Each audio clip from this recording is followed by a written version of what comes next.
"I don't see why you have to shout at me," Corporal Whitcomb retorted with an injured look. He came away from the center pole and shook his finger at the chaplain for emphasis. "I just did you the biggest favor anybody ever did you in your whole life, and you don't even realize it. Every time he tries to report you to his superiors, somebody up at the hospital censors out the details. He's been going batty for weeks trying to turn you in. I just put a censor's okay on his letter without even reading it. That will make a very good impression for you up at CID headquarters. It will let them know that we're not the least bit afraid to have the whole truth about you come out." The chaplain was reeling with confusion. "But you aren't authorized to censor letters, are you?" "Of course not," Corporal Whitcomb answered. "Only officers are ever authorized to do that. I censored it in your name. But I'm not authorized to censor letters either. Am I?" "I took care of that for you, too," Corporal Whitcomb assured him. "I signed somebody else's name for you. Isn't that forgery?" "Oh, don't worry about that either. The only one who might complain in a case of forgery is the person whose name you forged, and I looked out for your interests by picking a dead man. I used Washington Irving's name." Corporal Whitcomb scrutinized the chaplain's face closely for some sign of rebellion and then breezed ahead confidently with concealed irony. "That was pretty quick thinking on my part, wasn't it?" "I don't know," the chaplain wailed softly in a quavering voice, squinting with grotesque contortions of anguish and incomprehension. "I don't think I understand all you've been telling me. How will it make a good impression for me if you signed Washington Irving's name instead of my own? Because they're convinced that you are Washington Irving. Don't you see? They'll know it was you. But isn't that the very belief we want to dispel? Won't this help them prove it? If I thought you were going to be so stuffy about it, I wouldn't even have tried to help," Corporal Whitcomb declared indignantly, and walked out. A second later he walked back in. "I just did you the biggest favor anybody ever did you in your whole life and you don't even know it. You don't know how to show your appreciation. That's another one of the things that's wrong with you." "I'm sorry," the chaplain apologized contritely. "I really am sorry. It's just that I'm so completely stunned by all you're telling me that I don't even realize what I'm saying. I'm really very grateful to you. Then how about letting me send out those form letters?" Corporal Whitcomb demanded immediately. "Can I begin working on the first drafts?" The chaplain's jaw dropped in astonishment. "No, no," he groaned. "Not now." Corporal Whitcomb was incensed. "I'm the best friend you've got and you don't even know it," he asserted belligerently, and walked out of the chaplain's tent. He walked back in. "I'm on your side and you don't even realize it. Don't you know what serious trouble you're in? That CID man has gone rushing back to the hospital to write a brand new report on you about that tomato." "What tomato?" the chaplain asked, blinking. "The plum tomato you were hiding in your hand when you first showed up here. There it is. The tomato you're still holding in your hand right this very minute." The captain unclenched his fingers with surprise and saw that he was still holding the plum tomato he had obtained in Colonel Cathcart's office. He set it down quickly on the bridge table. "I got this tomato from Colonel Cathcart," he said, and was struck by how ludicrous his explanation sounded. He insisted I take it. "You don't have to lie to me," Corporal Whitcomb answered. "I don't care whether you stole it from him or not." "Stole it?" the chaplain exclaimed with amazement. "Why should I want to steal a plum tomato?" "That's exactly what had us both stumped," said Corporal Whitcomb. "And then the CID man figured out you might have some important secret papers hidden away inside it." The chaplain sagged limply beneath the mountainous weight of his despair. "I don't have any important secret papers hidden away inside it," he stated simply. "I didn't even want it to begin with. Here, you can have it and see for yourself." "I don't want it. Please take it away," the chaplain pleaded in a voice that was barely audible. "I want to be rid of it." "I don't want it," Corporal Whitcomb snapped again, and stalked out with an angry face, suppressing a smile of great jubilation at having forged a powerful new alliance with the CID man and at having succeeded again in convincing the chaplain that he was really displeased. "Poor Whitcomb," sighed the chaplain, and blamed himself for his assistant's malaise. He sat mutely in a ponderous, stultifying melancholy, waiting expectantly for Corporal Whitcomb to walk back in. He was disappointed as he heard the peremptory crunch of Corporal Whitcomb's footsteps recede into silence. There was nothing he wanted to do next. He decided to pass up lunch for a Milky Way and a Baby Ruth from his footlocker and a few swallows of lukewarm water from his canteen. He felt himself surrounded by dense, overwhelming fogs of possibilities in which he could perceive no glimmer of light. He dreaded what Colonel Cathcart would think when the news that he was suspected of being Washington Irving was brought to him, then fell to fretting over what Colonel Cathcart was already thinking about him for even having broached the subject of 60 missions.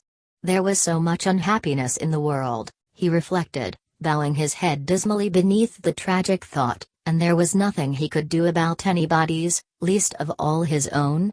21 General Dreedle. Colonel Cathcart was not thinking anything at all about the chaplain, but was tangled up in a brand new, menacing problem of his own. Yossarian. Yossarian. The mere sound of that execrable, ugly name made his blood run cold and his breath come in labored gasps. The chaplain's first mention of the name Yossarian had tolled deep in his memory like a portentous gong. As soon as the latch of the door had clicked shut, the whole humiliating recollection of the naked man in formation came cascading down upon him in a mortifying, choking flood of stinging details. He began to perspire and tremble. There was a sinister and unlikely coincidence exposed that was too diabolical in implication to be anything less than the most hideous of omens. The name of the man who had stood naked in ranks that day to receive his distinguished Flying Cross from General Dreedle had also been Yossarian. And now it was a man named Yossarian who was threatening to make trouble over the 60 missions he had just ordered the men in his group to fly. Colonel Cathcart wondered gloomily if it was the same Yossarian. He climbed to his feet with an air of intolerable woe and began moving about his office. He felt himself in the presence of the mysterious. The naked man in formation, he conceded cheerlessly, had been a real black eye for him. So had the tampering with the bomb line before the mission to Bologna and the 7-day delay in destroying the bridge at Ferrara, even though destroying the bridge at Ferrara finally, he remembered with glee, had been a real feather in his cap, although losing a plane there the second time around, he recalled in dejection, had been another black eye. Even though he had won another real feather in his cap by getting a medal approved for the bombardier who had gotten him the real black eye in the first place by going around over the target twice. That bombardier's name, he remembered suddenly with another stupefying shock, had also been Yossarian. Now there were 3. His viscous eyes bulged with astonishment and he whipped himself around in alarm to see what was taking place behind him. A moment ago there had been no Yossarians in his life, now they were multiplying like hobgoblins. He tried to make himself grow calm. Yossarian was not a common name, perhaps there were not really 3 Yossarians but only 2 Yossarians, or maybe even only 1 Yossarian, but that really made no difference. The colonel was still in grave peril. Intuition warned him that he was drawing close to some immense and inscrutable cosmic climax. And his broad, meaty, towering frame tingled from head to toe at the thought that Yossarian, whoever he would eventually turn out to be, was destined to serve as his nemesis. Colonel Cathcart was not superstitious, but he did believe in omens, and he sat right back down behind his desk and made a cryptic notation on his memorandum pad to look into the whole suspicious business of the Yossarians right away. He wrote his reminder to himself in a heavy and decisive hand, amplifying it sharply with a series of coded punctuation marks and underlining the whole message twice, so that it read, Yossarian. The colonel sat back when he had finished and was extremely pleased with himself for the prompt action he had just taken to meet this sinister crisis. Yossarian, the very sight of the name made him shudder. There were so many S's in it. It just had to be subversive. It was like the word subversive itself. It was like seditious and insidious too, and like socialist, suspicious, fascist and communist. It was an odious, alien, distasteful name, that just did not inspire confidence. It was not at all like such clean, crisp, honest, American names as Cathcart, Beckham, and Riedel. Colonel Cathcart rose slowly and began drifting about his office again. Almost unconsciously, he picked up a plum tomato from the top of one of the bushels and took a voracious bite. He made a wry face at once and threw the rest of the plum tomato into his wastebasket. The colonel did not like plum tomatoes, not even when they were his own, and these were not even his own.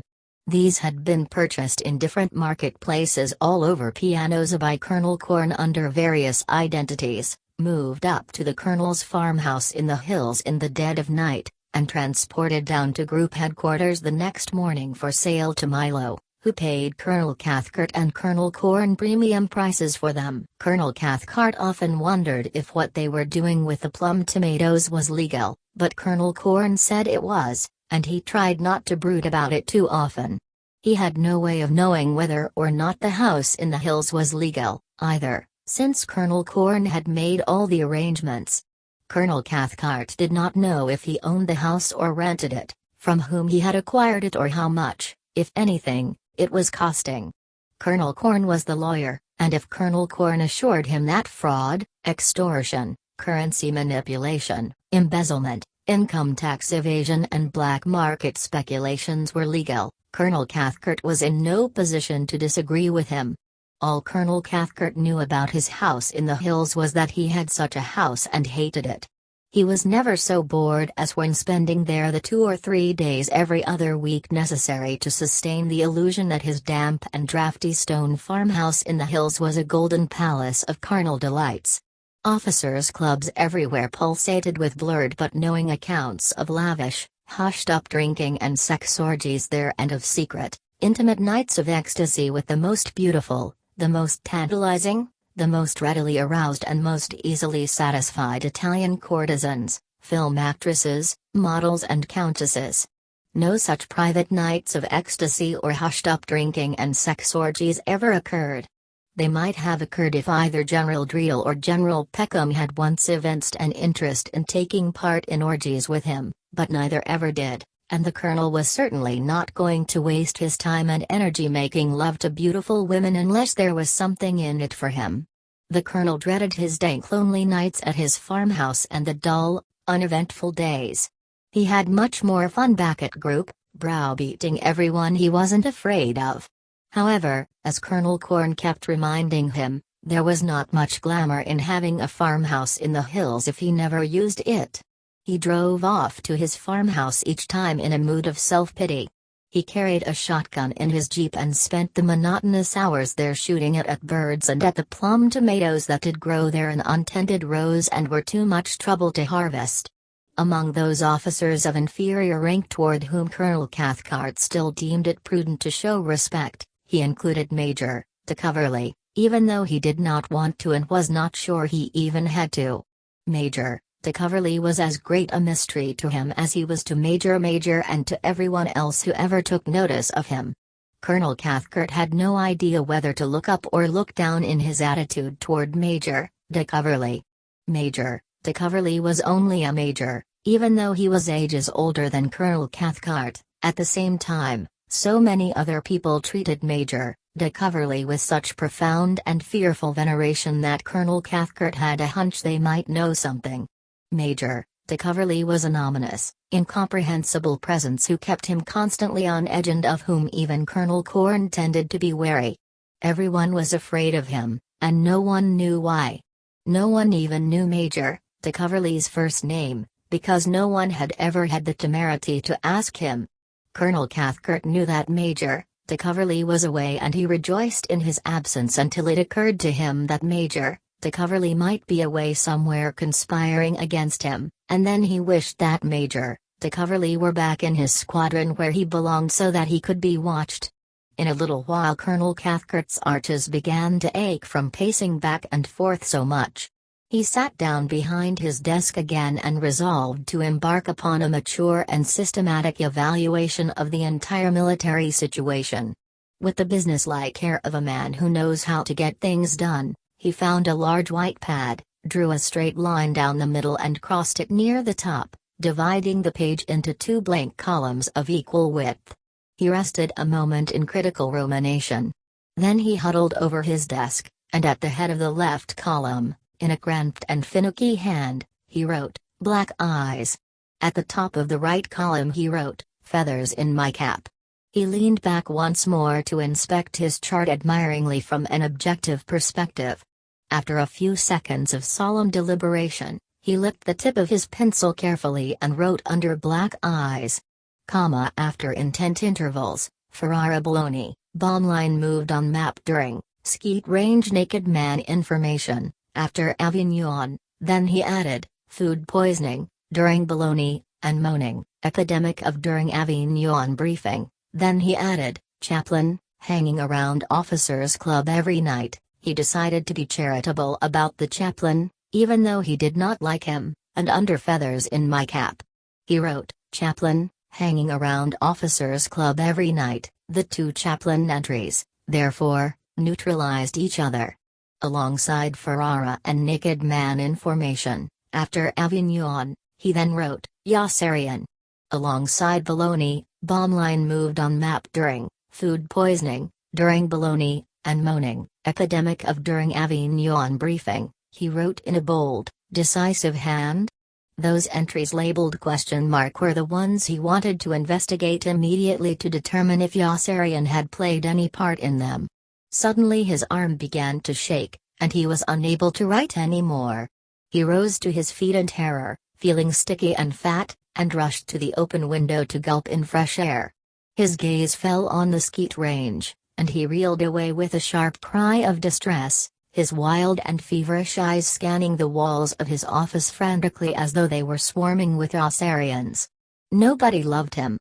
General Dreidel hated him, although General Beckham liked him. Although he couldn't be sure, since Colonel Cargill, General Beckham's aide, undoubtedly had ambitions of his own and was probably sabotaging him with General Beckham at every opportunity. The only good colonel, he decided, was a dead colonel, except for himself. The only colonel he trusted was Colonel Moodus, and even he had an in with his father-in-law. Milo, of course, had been the big feather in his cap. Although having his group bombed by Milo's planes had probably been a terrible black eye for him, even though Milo had ultimately stilled all protest by disclosing the huge net profit the syndicate had realized on the deal with the enemy and convincing everyone that bombing his own men and planes had therefore really been a commendable and very lucrative blow on the side of private enterprise.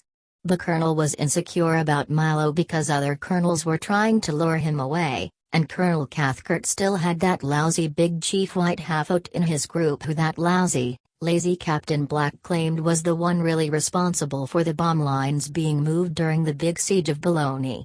Colonel Cathcart liked Big Chief White Half-Out because Big Chief White Half-Out kept punching that lousy Colonel Moodus in the nose every time he got drunk and Colonel Moodus was around. He wished that Big Chief White Half-Out would begin punching Colonel Corn in his fat face, too. Colonel Corn was a lousy smart aleck. Someone at 27th Air Force Headquarters had it in for him and sent back every report he wrote with a blistering rebuke, and Colonel Corn had bribed a clever mail clerk there named Wintergreen to try to find out who it was. Losing the plane over Ferrara the second time around had not done him any good, he had to admit, and neither had having that other plane disappear inside that cloud. That was one he hadn't even written down. He tried to recall, longingly, if Yassarian had been lost in that plane in the cloud and realized that Yassarian could not possibly have been lost in that plane in the cloud if he was still around now raising such a big stink about having to fly a lousy 5 missions more. Maybe 60 missions were too many for the men to fly, Colonel Cathcart reasoned, if Yassarian objected to flying them. But he then remembered that forcing his men to fly more missions than everyone else was the most tangible achievement he had going for him. As Colonel Corn often remarked, the war was crawling with group commanders who were merely doing their duty, and it required just some sort of dramatic gesture like making his group fly more combat missions than any other bomber group to spotlight his unique qualities of leadership. Certainly none of the generals seemed to object to what he was doing, although as far as he could detect they weren't particularly impressed either, which made him suspect that perhaps 60 combat missions were not nearly enough and that he ought to increase the number at once to 70, 80, 100, or even 200. 300, or 6,000. Certainly he would be much better off under somebody suave like General Peckham than he was under somebody boorish and insensitive like General Dreedle, because General Peckham had the discernment, the intelligence and the Ivy League background to appreciate and enjoy him at his full value, although General Peckham had never given the slightest indication that he appreciated or enjoyed him at all. Colonel Cathcart felt perceptive enough to realize that visible signals of recognition were never necessary between sophisticated, self-assured people like himself and General Peckham who could warm to each other from a distance with innate mutual understanding. It was enough that they were of like kind, and he knew it was only a matter of waiting discreetly for preferment until the right time. Although it trotted Colonel Cathcart's self-esteem to observe that General Peckham never deliberately sought him out and that he labored no harder to impress Colonel Cathcart with his epigrams and erudition than he did to impress anyone else in earshot, even enlisted men. Either Colonel Cathcart wasn't getting through to General Peckham or General Peckham was not the scintillating, discriminating, intellectual, forward-looking personality he pretended to be, and it was really General Dreedle who was sensitive, charming, brilliant and sophisticated and under whom he would certainly be much better off, and suddenly Colonel Cathcart had absolutely no conception of how strongly he stood with anyone and began banging on his buzzer with his fist for Colonel Corn to come running into his office and assure him that everybody loved him, that Yossarian was a figment of his imagination, and that he was making wonderful progress in the splendid and valiant campaign he was waging to become a general. Actually, Colonel Cathcart did not have a chance in hell of becoming a general. For one thing, there was XPFC Wintergreen, who also wanted to be a general and who always distorted, destroyed, rejected or misdirected any correspondence by, for or about Colonel Cathcart that might do him credit. For another, there already was a general, General Dreedle, who knew that General Peckham was after his job but did not know how to stop him. General Dreedle, the wing commander, was a blunt, chunky, barrel-chested man in his early 50s. His nose was squat and red, and he had lumpy white, bunched-up eyelids circling his small gray eyes like halos of bacon fat. He had a nurse and a son-in-law, and he was prone to long, ponderous silences when he had not been drinking too much. General Dreedle had wasted too much of his time in the army doing his job well, and now it was too late. New power alignments had coalesced without him and he was at a loss to cope with them. At unguarded moments his hard and sullen face slipped into a somber, preoccupied look of defeat and frustration. General Dreedle drank a great deal. His moods were arbitrary and unpredictable.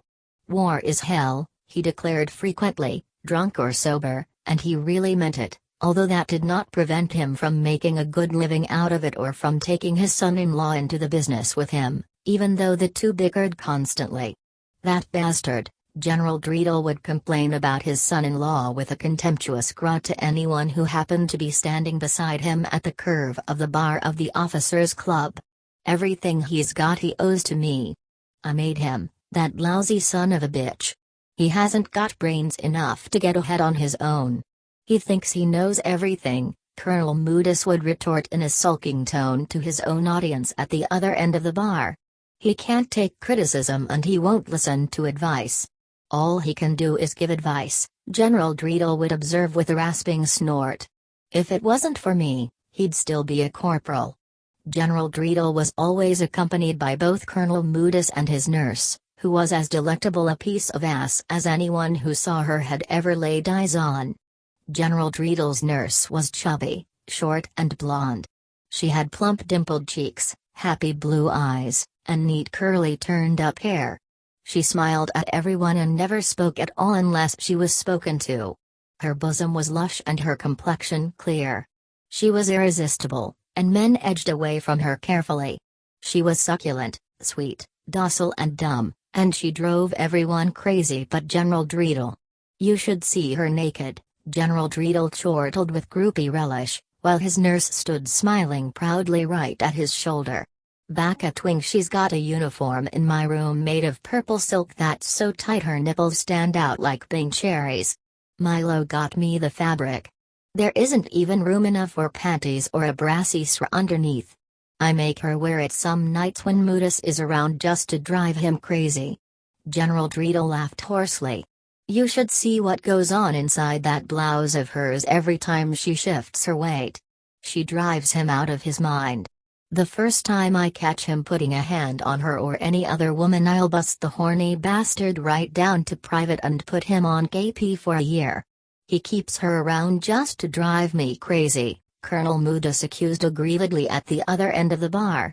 Back at Twink, she's got a uniform made out of purple silk that's so tight her nipples stand out like pink cherries.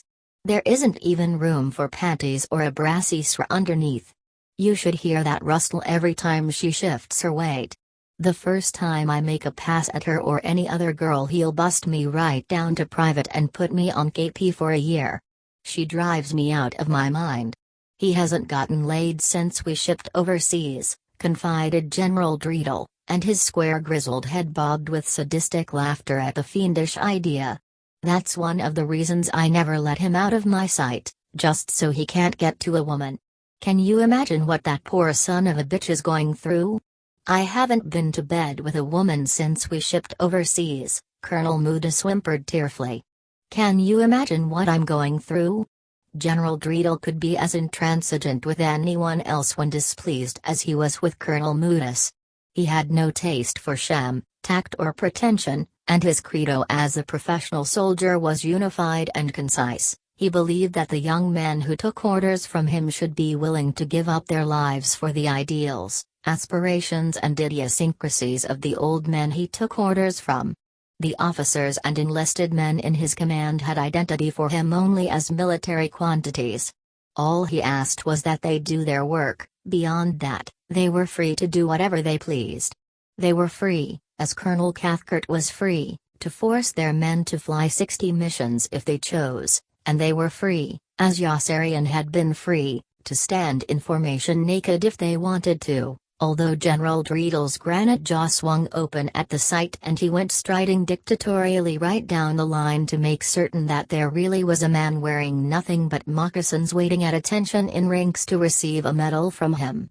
General Dreedle was speechless. Colonel Cathcart began to faint when he spied Yossarian, and Colonel Corn stepped up behind him and squeezed his arm in a strong grip. The silence was grotesque.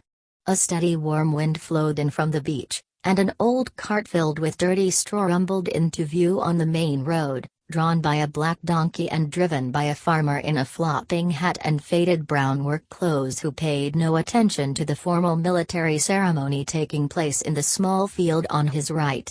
At last General Dreedle spoke.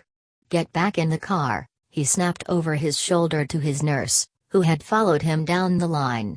The nurse toddled away with a smile toward his brown staff car, parked about 20 yards away at the edge of the rectangular clearing. General Dreedle waited in austere silence until the car door slammed and then demanded, "Which one is this?" Colonel Moodus checked his roster. "This one is Yossarian, Dad. He gets a distinguished flying cross." "Well, I'll be damned," mumbled General Dreedle, and his ruddy monolithic face softened with amusement. "Why aren't you wearing clothes, Yossarian?" "I don't want to." "What do you mean you don't want to? Why the hell don't you want to?" "I just don't want to, sir." "Why isn't he wearing clothes?" General Dreedle demanded over his shoulder of Colonel Cathcart. "He's talking to you," Colonel Corn whispered over Colonel Cathcart's shoulder from behind, jabbing his elbow sharply into Colonel Cathcart's back. "Why isn't he wearing clothes?" Colonel Cathcart demanded of Colonel Corn with a look of acute pain, tenderly nursing the spot where Colonel Corn had just jabbed him. "Why isn't he wearing clothes?" Colonel Corn demanded of Captain Pilchard and Captain Wren. A man was killed in his plane over Avignon last week and bled all over him, Captain Wren replied. He swears he's never going to wear a uniform again. A man was killed in his plane over Avignon last week and bled all over him, Colonel Corn reported directly to General Dreedel. His uniform hasn't come back from the laundry yet. Where are his other uniforms? They are in the laundry, too. What about his underwear? General Dreedel demanded. All his underwear's in the laundry, too, answered Colonel Corn. That sounds like a lot of crap to me, General Dreedel declared. It is a lot of crap, sir, Yossarian said. Don't you worry, sir, Colonel Cathcart promised General Dreedel with a threatening look at Yossarian. You have my personal word for it that this man will be severely punished. What the hell do I care if he's punished or not? General Dreedel replied with surprise and irritation. He's just won a medal. If he wants to receive it without any clothes on, what the hell business is it of yours? Those are my sentiments exactly, sir. Colonel Cathcart echoed with resounding enthusiasm and mopped his brow with a damp white handkerchief. But would you say that, sir, even in the light of General Peckham's recent memorandum on the subject of appropriate military attire in combat areas? Peckham. General Dreedel's face clouded. Yes, sir, said Colonel Cathcart obsequiously. General Peckham even recommends that we send our men into combat in full dress uniform so they'll make a good impression on the enemy when they're shot down. Peckham. Repeated General Dreedel, still squinting with bewilderment. Just what the hell does Peckham have to do with it? Colonel Corn jabbed Colonel Cathcart sharply again in the back with his elbow.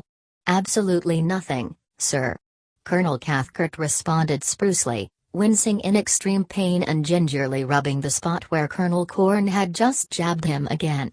And that's exactly why I decided to take absolutely no action at all until I first had an opportunity to discuss it with you. Shall we ignore it completely, sir? General Dreedel ignored him completely, turning away from him in baleful scorn to hand Yossarian his medal in its case. Get my girl back from the car, he commanded Colonel Moodis crabbily, and waited in one spot with his scowling face down until his nurse had rejoined him. Get word to the office right away to kill that directive I just issued ordering the men to wear neckties on the combat missions, Colonel Cathcart whispered to Colonel Corn urgently out of the corner of his mouth. I told you not to do it, Colonel Corn snickered. But you just wouldn't listen to me. SHHHH. Colonel Cathcart cautioned. God damn it, Corn, what did you do to my back? Colonel Corn snickered again. General Dreedel's nurse always followed General Dreedel everywhere he went, even into the briefing room just before the mission to Avignon, where she stood with her asinine smile at the side of the platform and bloomed like a fertile oasis at General Dreedel's shoulder in her pink and green uniform. Yossarian looked at her and fell in love, desperately. His spirits sank, leaving him empty inside and numb.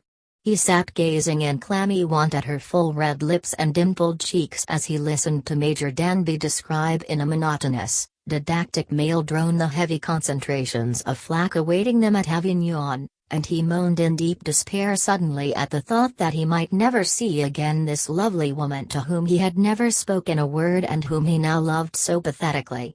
He throbbed and ached with sorrow, fear and desire as he stared at her. She was so beautiful. He worshipped the ground she stood on. He licked his parched, thirsting lips with a sticky tongue and moaned in misery again, loudly enough this time to attract the startled, searching glances of the men sitting around him on the rows of crude wooden benches in their chocolate-colored coveralls and stitched white parachute harnesses. Neatly turned to him quickly with alarm. "What is it?" he whispered. "What's the matter?" Yossarian did not hear him. He was sick with lust and mesmerized with regret.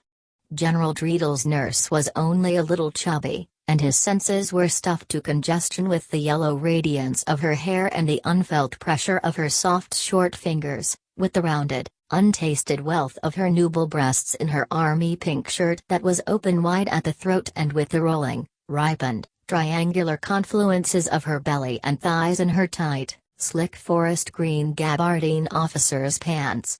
He drank her in insatiably from head to painted toenail. He never wanted to lose her. Oh, he moaned again, and this time the whole room rippled at his quavering, drawn-out cry.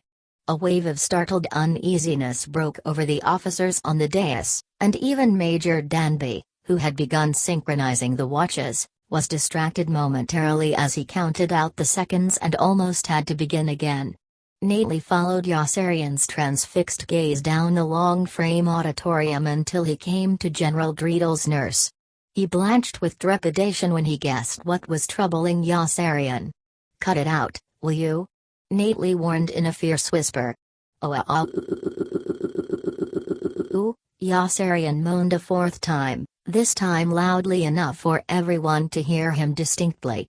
"Are you crazy?" Nately hissed vehemently. "You'll get into trouble." Dunbar answered Yossarian from the opposite end of the room. Nately recognized Dunbar's voice. The situation was now out of control, and he turned away with a small moan. "Ooh. Dunbar moaned back at him. Nately moaned out loud in exasperation when he realized that he had just moaned.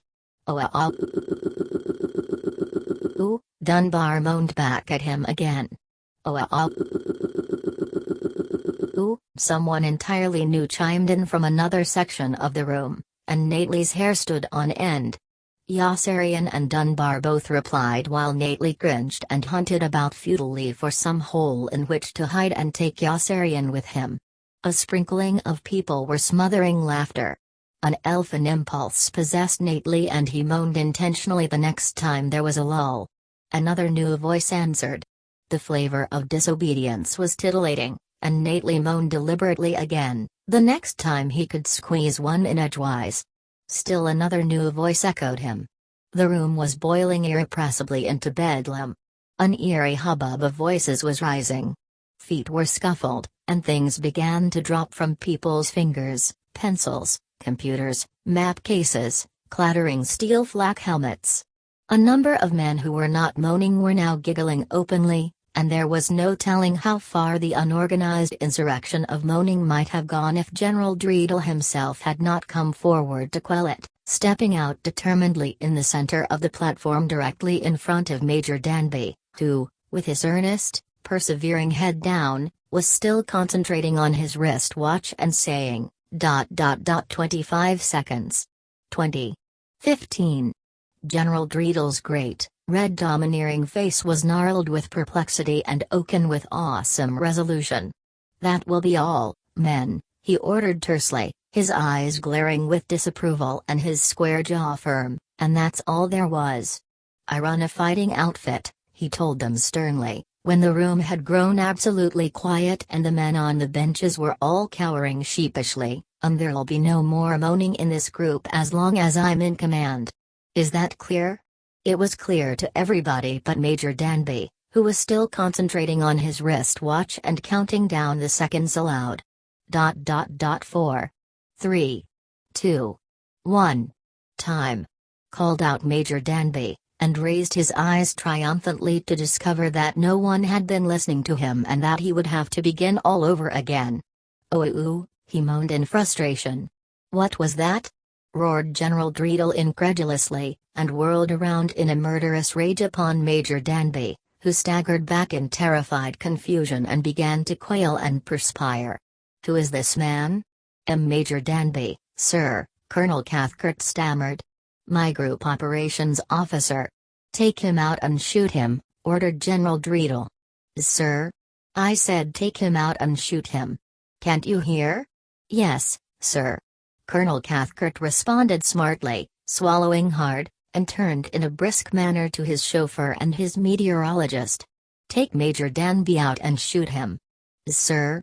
His chauffeur and his meteorologist stammered. "I said take Major Danby out and shoot him," Colonel Cathcart snapped. "Can't you hear?" The two young lieutenants nodded lumpishly and gaped at each other in stunned and flaccid reluctance, each waiting for the other to initiate the procedure of taking Major Danby outside and shooting him. Neither had ever taken Major Danby outside and shot him before. They inched their way dubiously toward Major Danby from opposite sides. Major Danby was white with fear. His legs collapsed suddenly and he began to fall, and the two young lieutenants sprang forward and seized him under both arms to save him from slumping to the floor. Now that they had Major Danby, the rest seemed easy, but there were no guns. Major Danby began to cry. Colonel Cathcart wanted to rush to his side and comfort him, but did not want to look like a sissy in front of General Dreedel. He remembered that Appleby and Havermeyer always brought their .45 automatics on the missions, and he began to scan the rows of men in search of them. As soon as Major Danby began to cry, Colonel Moodus, who had been vacillating wretchedly on the sidelines, could restrain himself no longer and stepped out diffidently toward General Dreedel with a sickly air of self-sacrifice. "I think you'd better wait a minute, Dad," he suggested hesitantly. "I don't think you can shoot him." General Dreedel was infuriated by his intervention. "Who the hell says I can't?" he thundered pugnaciously in a voice loud enough to rattle the whole building. Colonel Moodus, his face flushing with embarrassment, bent close to whisper into his ear. "Why the hell can't I?" General Dreedel bellowed. Colonel Moodus whispered some more. "You mean I can't shoot anyone I want to?" General Dreedel demanded with uncompromising indignation. He pricked up his ears with interest as Colonel Moodus continued whispering. "Is that a fact?" he inquired, his rage tamed by curiosity. "Yes, Dad. I'm afraid it is. I guess you think you're pretty goddamn smart, don't you?" General Dreedel lashed out at Colonel Moodus suddenly. Colonel Moodus turned crimson again. "No, Dad, it isn't. All right, let the insubordinate son of a bitch go," General Dreedel snarled, turning bitterly away from his son-in-law and barking peevishly at Colonel Cathcart's chauffeur and Colonel Cathcart's meteorologist. "But get him out of this building and keep him out. And let's continue this goddamn briefing before the war ends. I've never seen so much incompetence." Colonel Cathcart nodded lamely at General Dreedel and signaled his men hurriedly to push Major Danby outside the building. As soon as Major Danby had been pushed outside, though, there was no one to continue the briefing. Everyone gawked at everyone else in oafish surprise. General Dreedel turned purple with rage as nothing happened. Colonel Cathcart had no idea what to do. He was about to begin moaning aloud when Colonel Corn came to the rescue by stepping forward and taking control. Colonel Cathcart sighed with enormous, tearful relief, almost overwhelmed with gratitude. "Now, men, we're going to synchronize our watches," Colonel Corn began promptly in a sharp, commanding manner, rolling his eyes flirtatiously in General Dreedel's direction. "We are going to synchronize our watches one time and one time only, and if it doesn't come off in that one time, General Dreedel and I are going to want to know why. Is that clear?" He fluttered his eyes toward General Dreedel again to make sure his plug had registered. "Now set your watches for 9:18. Colonel Corn synchronized their watches without a single hitch and moved ahead with confidence. He gave the men the colors of the day and reviewed the weather conditions with an agile, flashy versatility, casting sidelong, simpering looks at General Dreedel every few seconds to draw increased encouragement from the excellent impression he saw he was making. Preening and pruning himself ill-gently and strutting vaingloriously about the platform as he picked up momentum, he gave the men the colors of the day again and shifted nimbly into a rousing pep talk on the importance of the bridge at Avignon to the war effort and the obligation of each man on the mission to place love of country above love of life. When his inspiring dissertation was finished, he gave the men the colors of the day still one more time, stressed the angle of approach and reviewed the weather conditions again. Colonel Corn felt himself at the full height of his powers. He belonged in the spotlight. Comprehension dawned slowly on Colonel Cathcart. When it came, he was struck dumb.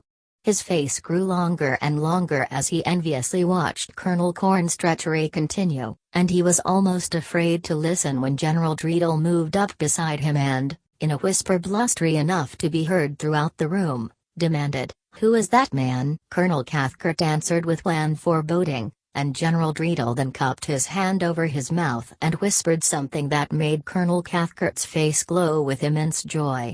Colonel Corn saw and quivered with uncontainable rapture.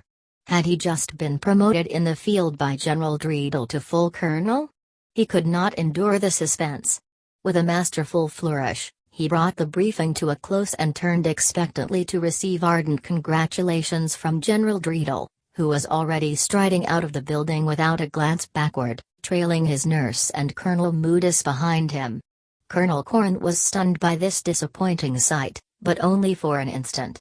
His eyes found Colonel Cathcart, who was still standing erect in a grinning trance, and he rushed over jubilantly and began pulling on his arm. "What did he say about me?" he demanded excitedly in a fervor of proud and blissful anticipation. "What did General Dreedle say?" "He wanted to know who you were." "I know that. I know that. But what did he say about me?" "What did he say?" "You make him sick." 22 Milo the mayor. That was the mission on which Yossarian lost his nerve. Yossarian lost his nerve on the mission to Avignon because Snowdon lost his guts, and Snowdon lost his guts because their pilot that day was Hoople, who was only 15 years old, and their co-pilot was Dobbs, who was even worse and who wanted Yossarian to join with him in a plot to murder Colonel Cathcart. Hoople was a good pilot, Yossarian knew, but he was only a kid, and Dobbs had no confidence in him, either, and wrested the controls away without warning after they had dropped their bombs, going berserk in midair and tipping the plane over into that heart-stopping, ear-splitting, indescribably petrifying fatal dive that tore Yossarian's earphones free from their connection and hung him helplessly to the roof of the nose by the top of his head. "Oh, God!" Yossarian had shrieked soundlessly as he felt them all falling. "Oh, God! Oh, God! Oh, God! Oh, God!" He had shrieked beseechingly through lips that could not open as the plane fell, and he dangled without weight by the top of his head until Hoople managed to seize the controls back and leveled the plane out down inside the crazy, craggy, patchwork canyon of crashing anti-aircraft fire from which they had climbed away and from which they would now have to escape again. Almost at once there was a thud and a hole the size of a big fist in the plexiglass. Yossarian's cheeks were stinging with shimmering splinters. There was no blood. "What happened? What happened?" he cried, and trembled violently when he could not hear his own voice in his ears. He was cowed by the empty silence on the intercom and almost too horrified to move as he crouched like a trapped mouse on his hands and knees and waited without daring to breathe until he finally spied the gleaming cylindrical jack plug of his headset swinging back and forth in front of his eyes and jammed it back into its receptacle with fingers that rattled. "Oh, God!" he kept shrieking with no abatement of terror as the flak thumped and mushroomed all about him. "Oh, God!" Dobbs was weeping when Yossarian jammed his jack plug back into the intercom system and was able to hear again. "Help him, Dobbs was sobbing. "Help him, help him." "Help who? Help who?" Yossarian called back. "Help who?" The bombardier," Dobbs cried. "He doesn't answer." "Help the bombardier, help the bombardier." "I'm the bombardier," Yossarian cried back at him. "I'm the bombardier. I'm all right. I'm all right." "Then help him, Dobbs wept. "Help him, help him." "Help who? Help who?" "The radio gunner," Dobbs begged. "Help the radio gunner." "I'm cold," Snowdon whimpered feebly over the intercom system, then in a bleat of plaintive agony. "Please help me. I'm cold." And Yossarian crept out through the crawlway and climbed up over the bomb bay and down into the rear section of the plane where Snowdon lay on the floor wounded and freezing to death in a yellow splash of sunlight near the new tail gunner lying stretched out on the floor beside him in a dead faint. Dobbs was the worst pilot in the world and knew it, a shattered wreck of a virile young man who was continually striving to convince his superiors that he was no longer fit to pilot a plane. None of his superiors would listen, and it was the day the number of missions was raised to 60 that Dobbs stole into Yossarian's tent while Orr was out looking for gaskets and disclosed the plot he had formulated to murder Colonel Cathcart. He needed Yossarian's assistance. You want us to kill him in cold blood? Yossarian objected. That's right, Dobbs agreed with an optimistic smile, encouraged by Yossarian's ready grasp of the situation. We'll shoot him to death with the Luger I brought back from Sicily that nobody knows I've got. I don't think I could do it, Yossarian concluded, after weighing the idea in silence a while. Dobbs was astonished. Why not? Look. Nothing would please me more than to have the son of a bitch break his neck or get killed in a crash or to find out that someone else had shot him to death. But I don't think I could kill him. He'd do it to you, Dobbs argued. In fact, you're the one who told me he is doing it to us by keeping us in combat so long. But I don't think I could do it to him. He's got a right to live, too, I guess. Not as long as he's trying to rob you and me of our right to live. What's the matter with you? Dobbs was flabbergasted. I used to listen to you arguing that same thing with Clevinger. And look what happened to him. Right inside that cloud. Stop shouting, will you? Yossarian shushed him. I'm not shouting. Dobbs shouted louder, his face red with revolutionary fervor. His eyes and nostrils were running, and his palpitating crimson lower lip was splattered with a foamy dew. There must have been close to 100 men in the group who had finished their 55 missions when he raised the number to 60. There must have been at least another 100 like you with just a couple more to fly. He's going to kill us all if we let him go on forever. We've got to kill him first. Yossarian nodded expressionlessly, without committing himself. Do you think we could get away with it? I've got it all worked out. Stop shouting, for Christ's sake. I'm not shouting. I've got it, will you stop shouting? I've got it all worked out, Dobbs whispered, gripping the side of Orscott with white-knuckled hands to constrain them from waving. Thursday morning when he's due back from that goddamn farmhouse of his in the hills, I'll sneak up through the woods to that hairpin turn in the road and hide in the bushes. He has to slow down there, and I can watch the road in both directions to make sure there's no one else around. When I see him coming, I'll shove a big log out into the road to make him stop his jeep. Then I'll step out of the bushes with my Luger and shoot him in the head until he's dead. I'll bury the gun, come back down through the woods to the squadron and go about my business just like everybody else. What could possibly go wrong? Yossarian had followed each step attentively. Where do I come in? He asked in puzzlement. I couldn't do it without you, Dobbs explained. I need you to tell me to go ahead. Yossarian found it hard to believe him. Is that all you want me to do? Just tell you to go ahead? That's all I need from you, Dobbs answered. Just tell me to go ahead and I'll blow his brains out all by myself the day after tomorrow. His voice was accelerating with emotion and rising again. I'd like to shoot Colonel Corn in the head, too, while we're at it, although I'd like to spare Major Danby, if that's all right with you. Then I'd murder Appleby and Havermeyer also, and after we finish murdering Appleby and Havermeyer I'd like to murder Mquat. Mquat? Cried Yossarian, almost jumping up in horror. Mquat's a friend of mine. What do you want from Mquat? I don't know, Dobbs confessed with an air of floundering embarrassment. I just thought that as long as we were murdering Appleby and Havermeyer we might as well murder Mquat too. Don't you want to murder Mquat? Yossarian took a firm stand. Look, I might keep interested in this if you stop shouting it all over the island and if you stick to killing Colonel Cathcart. But if you're going to turn this into a bloodbath, you can forget about me. All right, Dobbs sought to placate him. Just Colonel Cathcart. Should I do it? Tell me to go ahead. Yossarian shook his head. I don't think I could tell you to go ahead. Dobbs was frantic. I'm willing to compromise, he pleaded vehemently. You don't have to tell me to go ahead.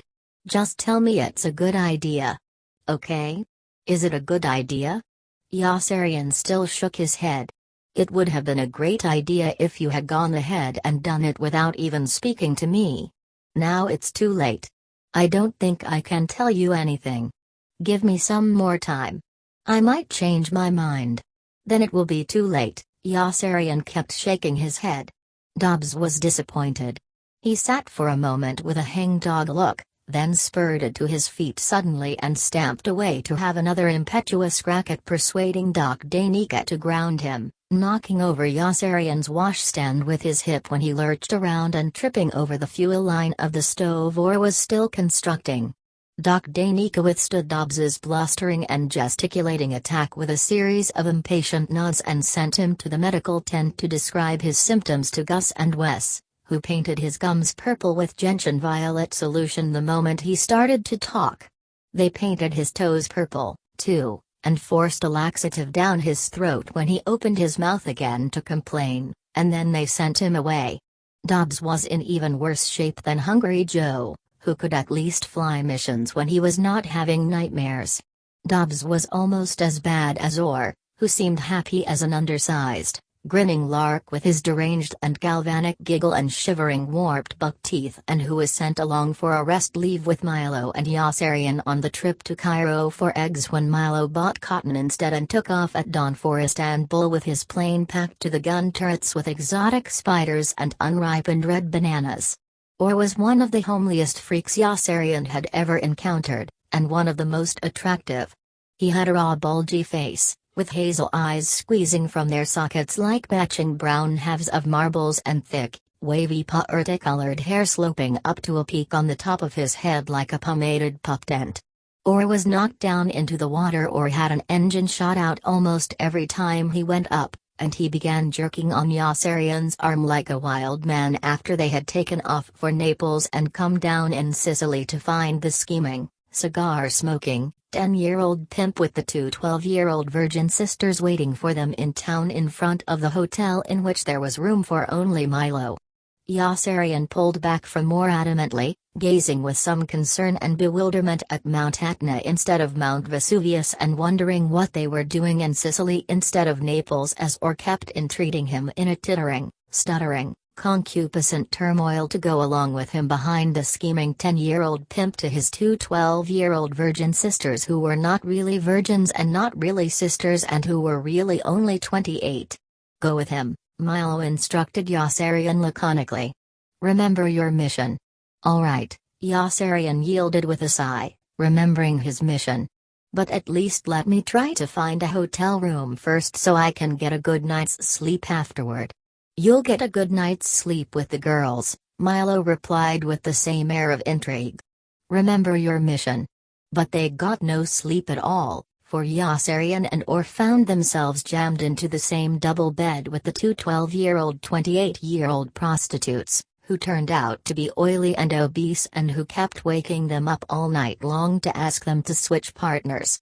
Yossarian's perceptions were soon so fuzzy that he paid no notice to the beige turban the fat one crowding into him kept wearing until late the next morning when the scheming 10-year-old pimp with the Cuban panatella snatched it off in public in a bestial caprice that exposed in the brilliant Sicilian daylight her shocking, misshapen and denudate skull. Vengeful neighbors had shaved her hair to the gleaming bone because she had slept with Germans. The girl screeched in feminine outrage and waddled comically after the scheming 10-year-old pimp, her grisly, bleak, violated scalp slithering up and down ludicrously around the queer darkened wart of her face like something bleached and obscene. Yossarian had never laid eyes on anything so bare before. The pimp spun the turban high on his finger like a trophy and kept himself skipping inches ahead of her fingertips as he led her in a tantalizing circle around the square congested with people who were howling with laughter and pointing to Yossarian with derision when Milo strode up with a grim look of haste and puckered his lips reprovingly at the unseemly spectacle of so much vice and frivolity. Milo insisted on leaving at once for Malta. "We're sleepy," Orr whined. "That's your own fault," Milo censured them both self-righteously. "If you had spent the night in your hotel room instead of with these immoral girls, you'd both feel as good as I do today." "You told us to go with them," Yossarian retorted accusingly. "And we didn't have a hotel room. You were the only one who could get a hotel room." "That wasn't my fault, either," Milo explained haughtily. "How was I supposed to know all the buyers would be in town for the chickpea harvest?" "You knew it," Yossarian charged. That explains why we're here in Sicily instead of Naples. You've probably got the whole damned plane filled with chickpeas already. Shhhhhhh. Milo cautioned sternly, with a meaningful glance toward door. Remember your mission. The bomb bay, the rear and tail sections of the plane and most of the top turret gunners section were all filled with bushels of chickpeas when they arrived at the airfield to take off for Malta. Yossarian's mission on the trip was to distract Or from observing where Milo bought his eggs, even though Or was a member of Milo's syndicate and, like every other member of Milo's syndicate, owned a share. His mission was silly, Yossarian felt, since it was common knowledge that Milo bought his eggs in Malta for 7 cents apiece and sold them to the mess halls in his syndicate for 5 cents apiece. I just don't trust him, Milo brooded in the plane, with a backward nod toward Or, who was curled up like a tangled rope on the low bushels of chickpeas, trying torturedly to sleep. And I'd just as soon buy my eggs when he's not around to learn my business secrets. What else don't you understand? Yossarian was riding beside him in the co-pilot's seat. I don't understand why you buy eggs for 7 cents apiece in Malta and sell them for 5 cents. I do it to make a profit. But how can you make a profit? You lose 2 cents an egg. But I make a profit of 3¼ cents an egg by selling them for 4¼ cents an egg to the people in Malta I buy them from for 7 cents an egg. Of course, I don't make the profit. The syndicate makes the profit. And everybody has a share. Yossarian felt he was beginning to understand. And the people you sell the eggs to at 4¼ cents apiece make a profit of 2¾ cents apiece when they sell them back to you at 7 cents apiece. Is that right? Why don't you sell the eggs directly to you and eliminate the people you buy them from? Because I'm the people I buy them from, Milo explained. I make a profit of 3¼ cents apiece when I sell them to me and a profit of 2¾ cents apiece when I buy them back from me. That's a total profit of 6 cents an egg. I lose only 2 cents an egg when I sell them to the mess halls at 5 cents apiece, and that's how I can make a profit buying eggs for 7 cents apiece and selling them for 5 cents apiece. I pay only 1 cent apiece at the hen when I buy them in Sicily. In Malta, Yossarian corrected. You buy your eggs in Malta, not Sicily. Milo chortled proudly. I don't buy eggs in Malta, he confessed, with an air of slight and clandestine amusement that was the only departure from industrious sobriety Yossarian had ever seen him make.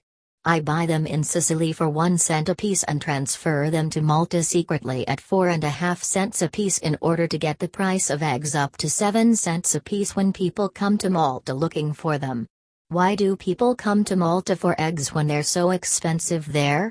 Because they've always done it that way. Why don't they look for eggs in Sicily? Because they've never done it that way.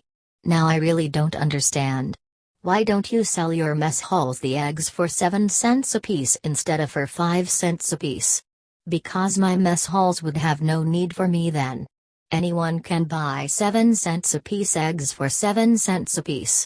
Why don't they bypass you and buy the eggs directly from you in Malta at 4¼ cents apiece? Because I wouldn't sell it to them. Why wouldn't you sell it to them? Because then there wouldn't be as much room for profit. At least this way I can make a bit for myself as a middleman. Then you do make a profit for yourself, Yossarian declared. Of course I do. But it all goes to the syndicate. And everybody has a share. Don't you understand? It's exactly what happens with those plum tomatoes I sell to Colonel Cathcart. Buy, Yossarian corrected him. You don't sell plum tomatoes to Colonel Cathcart and Colonel Corn. You buy plum tomatoes from them. No, sell, Milo corrected Yossarian. I distribute my plum tomatoes in markets all over Pianosa under an assumed name so that Colonel Cathcart and Colonel Corn can buy them up from me under their assumed names at 4 cents apiece and sell them back to me the next day for the syndicate at 5 cents apiece. They make a profit of 1 cent apiece. I make a profit of 3½ cents apiece, and everybody comes out ahead. Everybody but the syndicate, said Yossarian with a snort. The syndicate is paying 5 cents apiece for plum tomatoes that cost you only half a cent apiece. How does the syndicate benefit?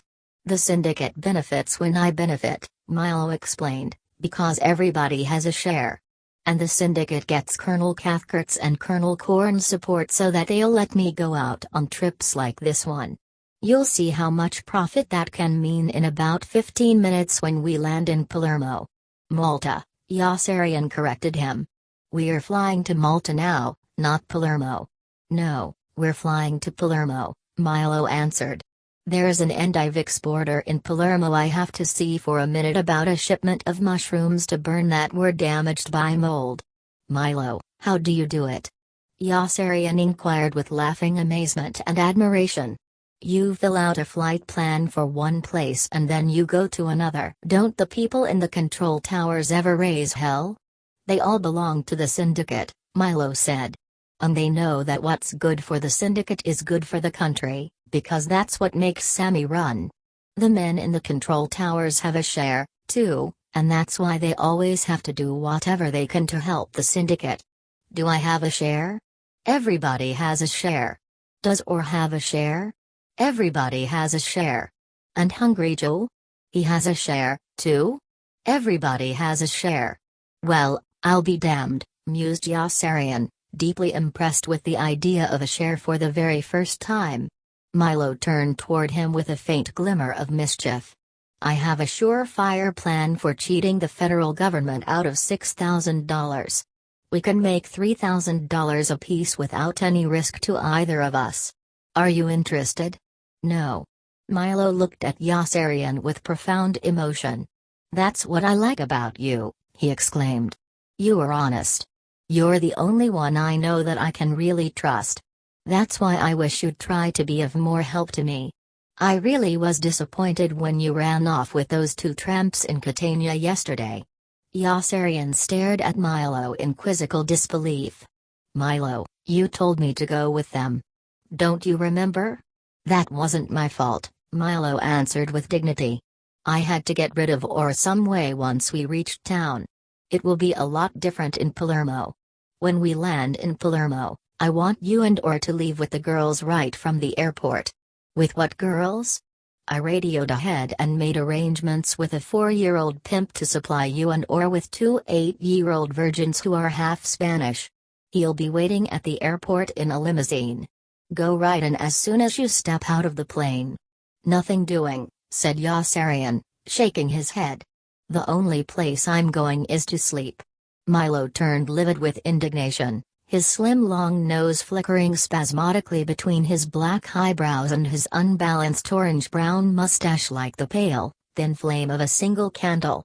Yossarian, remember your mission, he reminded reverently. To hell with my mission, Yossarian responded indifferently. To hell with the syndicate too, even though I do have a share. I don't want any 8-year-old virgins, even if they are half Spanish. I don't blame you. But these 8-year-old virgins are really only 32. And they're not really half Spanish but only 1/3 Estonian. I don't care for any virgins. And they're not even virgins, Milo continued persuasively. The one I picked out for you was married for a short time to an elderly school teacher who slept with her only on Sundays, so she's really almost as good as new. But Orr was sleepy, too, and Yossarian and Orr were both at Milo's side when they rode into the city of Palermo from the airport and discovered that there was no room for the 2 of them at the hotel there either, and, more important, that Milo was mayor. The weird, implausible reception for Milo began at the airfield, where civilian laborers who recognized him halted in their duties respectfully to gaze at him with full expressions of controlled exuberance and adulation. News of his arrival preceded him into the city, and the outskirts were already crowded with cheering citizens as they sped by in their small uncovered truck. Yossarian and Orr were mystified and mute and pressed close against Milo for security. Inside the city, the welcome for Milo grew louder as the truck slowed and eased deeper toward the middle of town. Small boys and girls had been released from school and were lining the sidewalks in new clothes, waving tiny flags. Yossarian and Orr were absolutely speechless now. The streets were jammed with joyous throngs, and strung overhead were huge banners bearing Milo's picture. Milo had posed for these pictures in a drab peasant's blouse with a high collar, and his scrupulous, paternal countenance was tolerant, wise, critical and strong as he stared out at the populace omnisciently with his undisciplined mustache and disunited eyes. Sinking invalids blew kisses to him from windows. Apron shopkeepers cheered ecstatically from the narrow doorways of their shops. Tubas crumped. Here and there a person fell and was trampled to death. Sobbing old women swarmed through each other frantically around the slow-moving truck to touch Milo's shoulder or press his hand. Milo bore the tumultuous celebrations with benevolent grace. He waved back to everyone in elegant reciprocation and showered generous handfuls of foil-covered Hershey kisses to the rejoicing multitudes. Lines of lusty young boys and girls skipped along behind him with their arms linked, chanting in hoarse and glassy-eyed adoration, "Milo! Milo! Milo!" Now that his secret was out, Milo relaxed with Yossarian and inflated opulently with a vast, shy pride. His cheeks turned flesh-colored. Milo had been elected mayor of Palermo, and of nearby Carini, Monreale, Bagheria, Termini Imres, Cefalù, Mistretta and Nicosia as well, because he had brought Scotch to Sicily. Yossarian was amazed. "The people here like to drink Scotch that much?" "They don't drink any of the Scotch," Milo explained. "Scotch is very expensive, and these people here are very poor." "Then why do you import it to Sicily if nobody drinks any?" "To build up a price. I move the Scotch here from Malta to make more room for profit when I sell it back to me for somebody else. I created a whole new industry here. Today Sicily is the third largest exporter of Scotch in the world, and that's why they elected me mayor. How about getting us a hotel room if you're such a hot shot?" Or grumbled impertinently in a voice slurred with fatigue. Milo responded contritely. "That's just what I'm going to do," he promised. "I'm really sorry about forgetting to radio ahead for hotel rooms for you two. Come along to my office and I'll speak to my deputy mayor about it right now." Milo's office was a barber shop, and his deputy mayor was a pudgy barber from whose obsequious lips cordial greetings foamed as effusively as the lather he began whipping up in Milo's shaving cup. "Well, Vittorio," said Milo, settling back lazily in one of Vittorio's barber chairs, "how were things in my absence this time?" "Very sad, Signor Milo, very sad. But now that you are back, the people are all happy again. I was wondering about the size of the crowds. How come all the hotels are full?" "Because so many people from other cities are here to see you, Signor Milo. And because we have all the buyers who have come into town for the artichoke auction." Milo's hand soared up perpendicularly like an eagle and arrested Vittorio's shaving brush. "What's artichoke?" he inquired. "Artichoke, Signor Milo? An artichoke is a very tasty vegetable that is popular everywhere. You must try some artichokes while you are here, Signor Milo. We grow the best in the world." "Really?" said Milo. "How much are artichokes selling for this year?" "It looks like a very good year for artichokes. The crops were very bad." "Is that a fact?" mused Milo, and was gone, sliding from his chair so swiftly that his striped barber's apron retained his shape for a second or two after he had gone before it collapsed. Milo had vanished from sight by the time Yossarian and rushed after him to the doorway. "Next?" barked Milo's deputy mayor officiously. "Who's next?" Yossarian and walked from the barber shop in dejection. Deserted by Milo, they trudged homelessly through the reveling masses in futile search of a place to sleep. Yossarian was exhausted. His head throbbed with a dull, debilitating pain, and he was irritable with who had found 2 crab apples somewhere and walked with them in his cheeks until Yossarian spied them there and made him take them out. Then found 2 horse chestnuts somewhere and slipped those in until Yossarian detected them and snapped at him again to take the crab apples out of his mouth. Or grinned and replied that they were not crab apples but horse chestnuts and that they were not in his mouth but in his hands, but Yossarian was not able to understand a single word he said because of the horse chestnuts in his mouth and made him take them out anyway. A sly light twinkled in Or's eyes. He rubbed his forehead harshly with his knuckles, like a man in an alcoholic stupor, and snickered lewdly. "Do you remember that girl?" He broke off to snicker lewdly again. "Do you remember that girl who was hitting me over the head with that shoe in that apartment in Rome, when we were both naked?"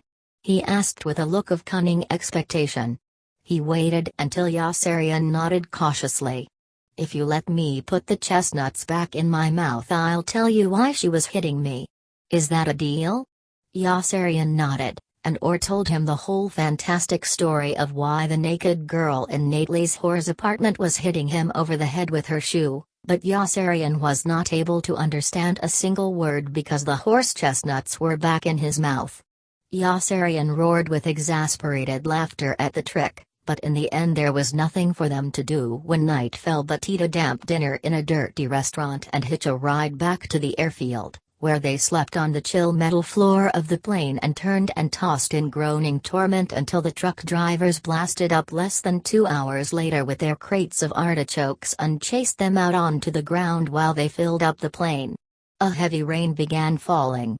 Yossarian and Or were dripping wet by the time the trucks drove away and had no choice but to squeeze themselves back into the plane and roll themselves up like shivering anchovies between the jolting corners of the crates of artichokes that Milo flew up to Naples at dawn and exchanged for the cinnamon sticks, cloves, vanilla beans and pepper pods that he rushed right back down south with that same day to Malta, where, it turned out, he was Assistant Governor General. There was no room for Yossarian and Or in Malta either. Milo was Major Sir Milo Minderbinder in Malta and had a gigantic office in the Governor-General's building. His mahogany desk was immense. In a panel of the oak wall, between crossed British flags, hung a dramatic arresting photograph of Major Sir Milo Minderbinder in the dress uniform of the Royal Welsh Fusiliers.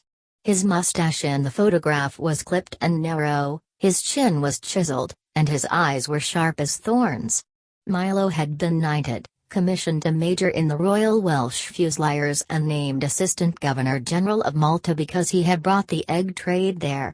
He gave Yossarian and Or generous permission to spend the night on the thick carpet in his office, but shortly after he left a sentry in battle dress appeared and drove them from the building at the tip of his bayonet, and they rode out exhaustedly to the airport with a surly cab driver, who overcharged them, and went to sleep inside the plane again, which was filled now with leaking gunny sacks of cocoa and freshly ground coffee and reeking with an odor so rich that they were both outside retching violently against the landing gear when Milo was chauffeured up the first thing the next morning, looking fit as a fiddle, and took right off for Oran, where there was again no room at the hotel for Yossarian and Or, and where Milo was vice-shah. Milo had at his disposal sumptuous quarters inside a salmon-pink palace, but Yossarian and Or were not allowed to accompany him inside because they were Christian infidels. They were stopped at the gates by gargantuan Berber guards with scimitars and chased away. Or was snuffling and sneezing with a crippling head cold. Yossarian's broad back was bent and aching. He was ready to break Milo's neck, but Milo was vice-shah of Iran and his person was sacred. Milo was not only the vice-shah of Iran, as it turned out, but also the caliph of Baghdad, the imam of Damascus, and the sheikh of Araby.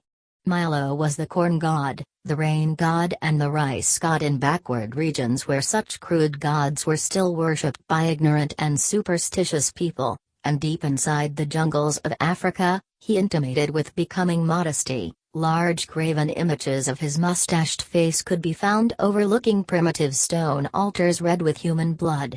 Everywhere they touched he was acclaimed with honor, and it was one triumphal ovation after another for him in city after city until they finally doubled back through the Middle East and reached Cairo, where Milo cornered the market on cotton that no one else in the world wanted and brought himself promptly to the brink of ruin. In Cairo there was at last room at the hotel for Yossarian and Or. There were soft beds for them with fat fluffed up pillows and clean, crisp sheets. There were closets with hangers for their clothes. There was water to wash with. Yossarian and Or soaked their rancid, unfriendly bodies pink in a steaming hot tub and then went from the hotel with Milo to eat shrimp cocktails and filet mignon in a very fine restaurant with a stock ticker in the lobby that happened to be clicking out the latest quotation for Egyptian cotton when Milo inquired of the captain of waiters what kind of machine it was. Milo had never imagined a machine so beautiful as a stock ticker before. "Really?" he exclaimed when the captain of waiters had finished his explanation. "And how much is Egyptian cotton selling for?" The captain of waiters told him, and Milo bought the whole crop. But Yossarian was not nearly so frightened by the Egyptian cotton Milo bought as he was by the bunches of green-red bananas Milo had spotted in the native marketplace as they drove into the city, and his fears proved justified, for Milo shook him awake out of a deep sleep just after 12 and shoved a partly peeled banana toward him. Yossarian choked back a sob. "Taste it," Milo urged, following Yossarian's writhing face around with the banana insistently. "Milo, you bastard," moaned Yossarian, "I've got to get some sleep." "Eat it and tell me if it's good," Milo persevered. "Don't tell or I gave it to you." I charged him 2 piastres for his.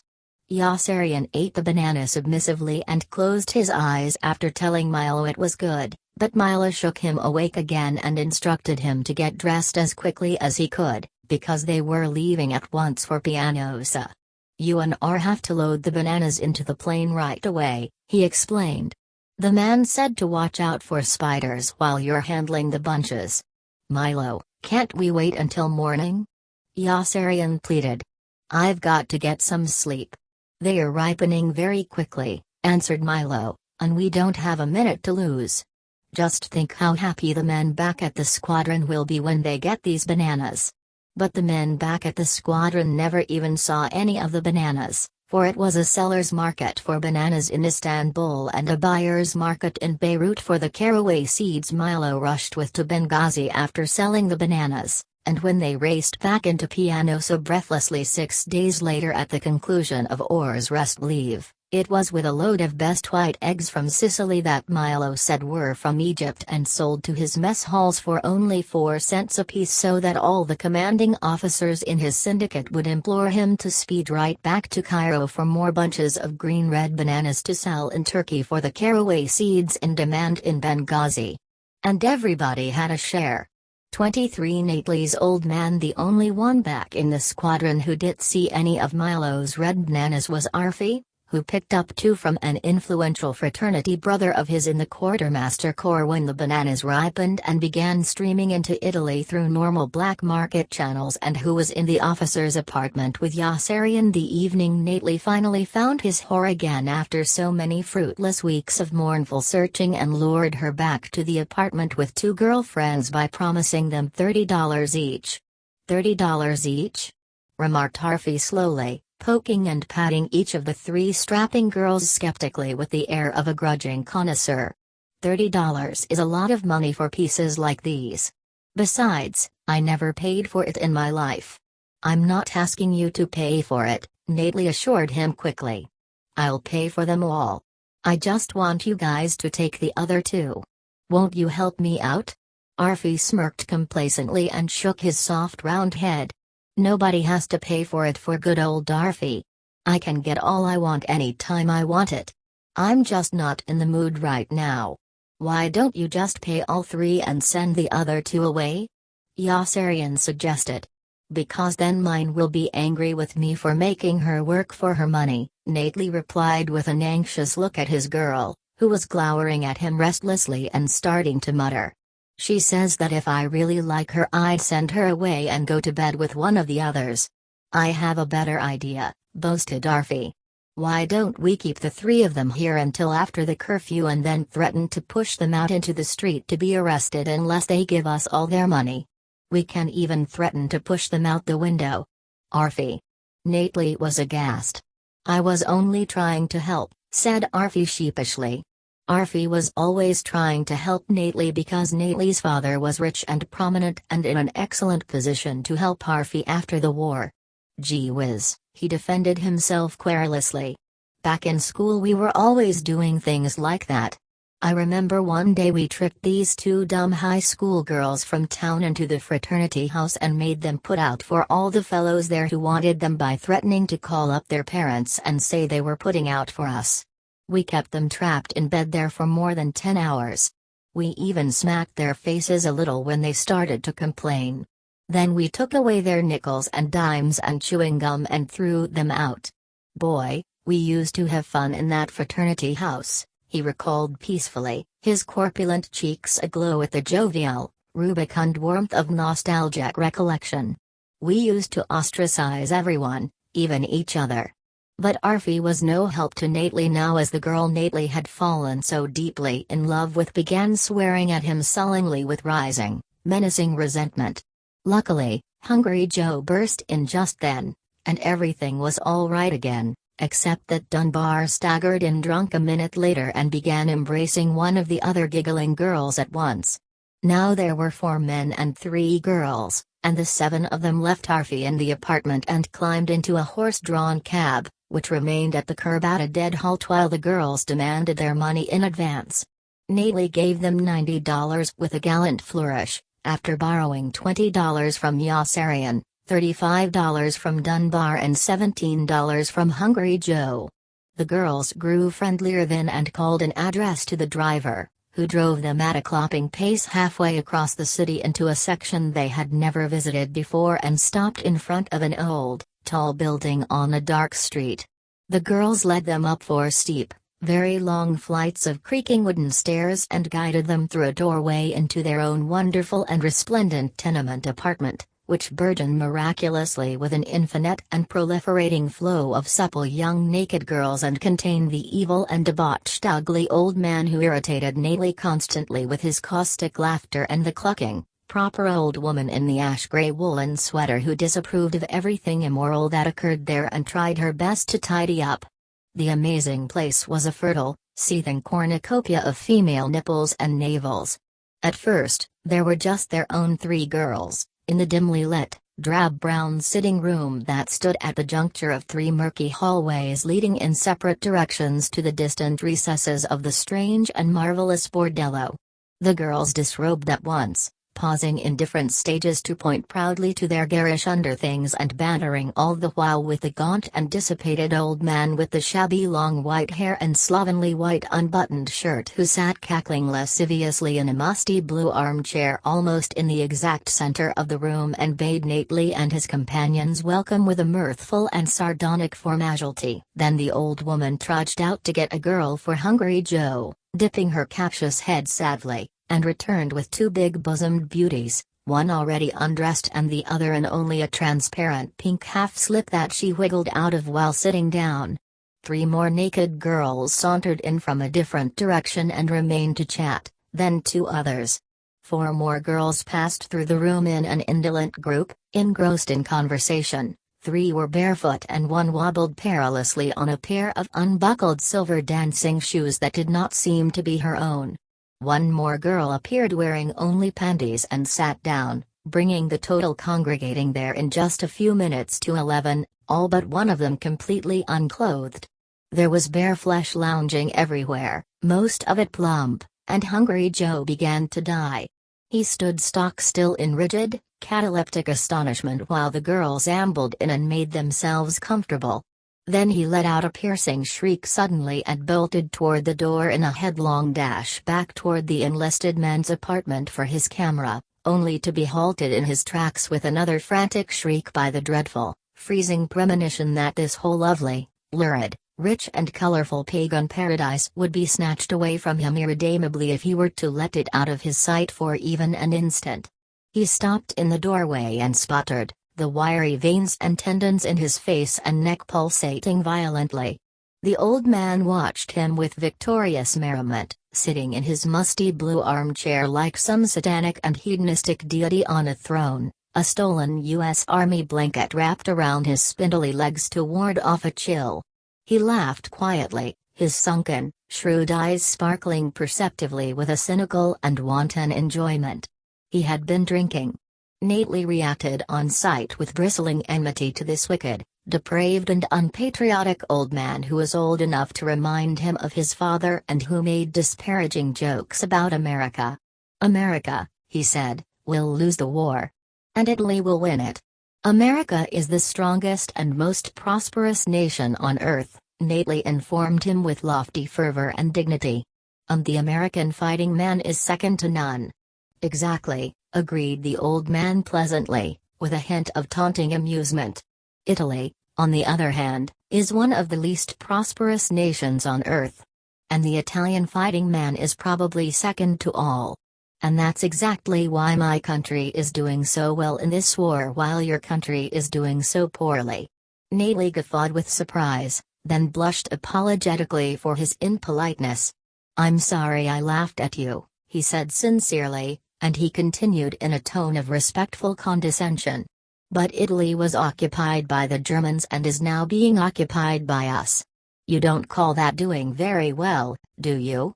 But of course I do, exclaimed the old man cheerfully.